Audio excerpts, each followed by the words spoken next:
About rain chances, are we still planning on seeing those? It doesn't look like to be as bad as we thought yesterday. It's slowly weakening as it gets here, but we still could see some light rain. But today it was another gorgeous day above those average temperatures, so 60 degrees is a high.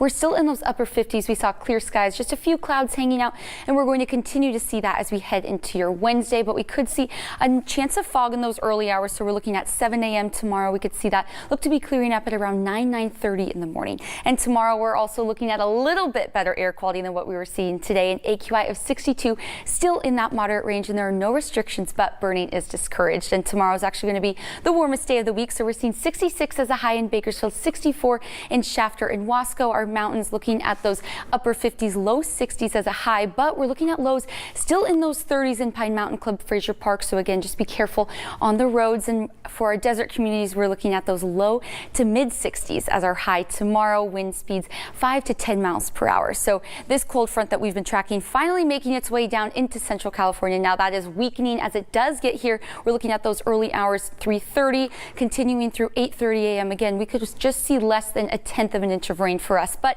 again, it's going to be freezing temperatures at night, so the mountains could be seeing some slippery conditions as well as black ice on the roads. So just be careful as we do head into Thursday evening. We're looking at clearing up though at around 5:30. So again, tomorrow the warmest day of the week, then cooling down to 56 degrees on Thursday. But as we head into Friday and through the rest of your weekend, that's for looking at a warming trend as well as dry conditions and looking out for that chance of fog starting on Saturday and Sunday. Kern River Valley looking at 63 as a high tomorrow, dropping to 50 degrees though on Thursday when those chances of rain make their way in. And Tehachapi, Fraser Park dropping down to those low to mid 40s, and then it's going to be bringing breezy conditions as we head on to Friday and into the rest of your weekend. So even though we lost a little bit of the rain chances, it's still going to be cold. Yeah, cold and Quite breezy. a drop. It's not going to make a difference. Almost 10 degrees. Yeah, it's going to be cold. All right, Allison, thanks. Well,